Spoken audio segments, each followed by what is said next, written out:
এ যেন যুক্তরাষ্ট্র ও ট্রাম্পের স্বপ্ন ভঙ্গ হবার মতো ঘটনা। কারণ আয়াতুল্লাহ আলী খামেনির ছেলে মোস্তফা খামেনি হতে যাচ্ছেন ইরানের পরবর্তী সুপ্রিম লিডার। কেন মোস্তফা খামেনিকে বলা হয় পর্দার আড়ালে ইরানের সবচেয়ে ক্ষমতাধর অদৃশ্য ব্যক্তি?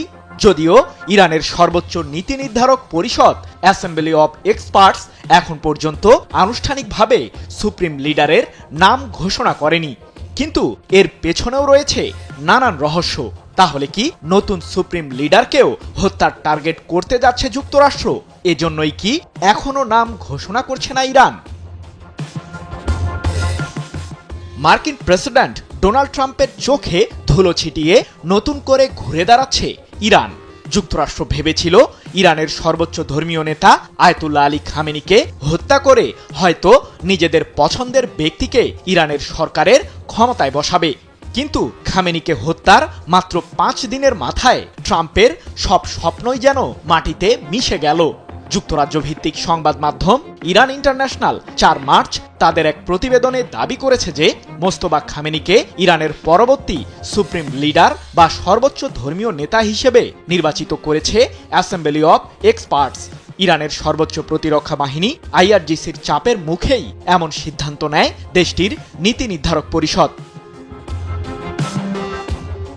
মূলত 88 জন জ্যেষ্ঠ শিয়া ধর্মগুরুর সমন্বয়ে গঠিত হয়েছে ইরানের এই অ্যাসেম্বলি অব এক্সপার্টস, যাদেরকে জনগণের ভোটে নির্বাচিত করা হয়। ইরানের সংবিধান অনুসারে এই পরিষদের কাজ থাকে দেশটির সর্বোচ্চ নেতা নিয়োগ করা, তার কাজ তদারকি করা এবং পদচ্যুতির জন্য সিদ্ধান্ত নেওয়া।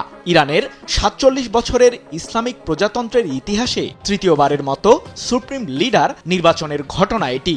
এক প্রতিবেদনে বিষয়টি নিশ্চিত করেছে মার্কিন সংবাদ মাধ্যম দ্য নিউ ইয়র্ক টাইমস। কিন্তু প্রশ্ন হলো, মোস্তফা খামেনিকে কেন সমর্থন দিচ্ছে আইআরজিসি?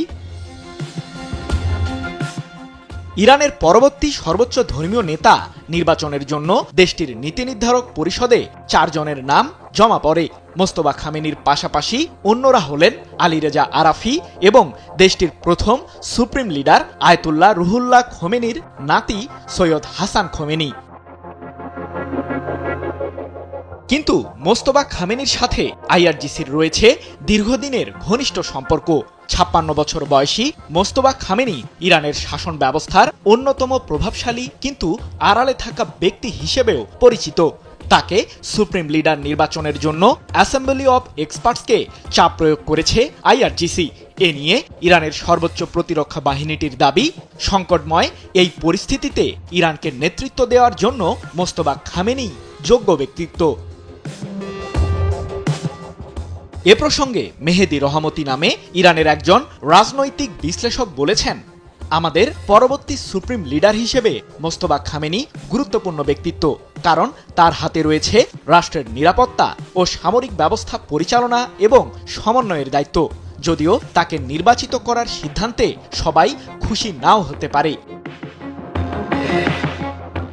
কিন্তু মোস্তফা খামেনি কি সুপ্রিম লিডার হওয়ার সাংবিধানিক যোগ্যতা অর্জন করেছেন? 1979 সালে ইরানের সবশেষ শাহ মোহাম্মদ রেজা পাহলভির বিরুদ্ধে আন্দোলনের মাধ্যমে পতন হয় দেশটির রাজতান্ত্রিক সরকার ব্যবস্থা। এরপর শুরু হয় আয়াতুল্লাহ রুহুল্লাহ খোমেনির নেতৃত্বাধীন ইসলামিক প্রজাতন্ত্র।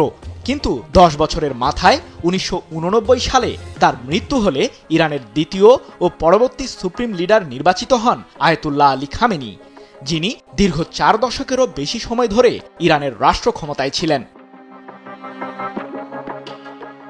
আমি ভরসা রাখি হিরন স্মার্ট ওয়াটার পিউরিফায়ারে। তবে খামেনির উত্তরসূরি হওয়া সহজ বিষয় নয়।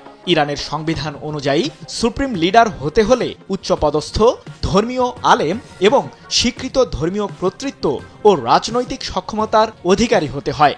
মোস্তফা বর্তমানে আয়াতুল্লাহ পদমর্যাদা ধারণ করেন না।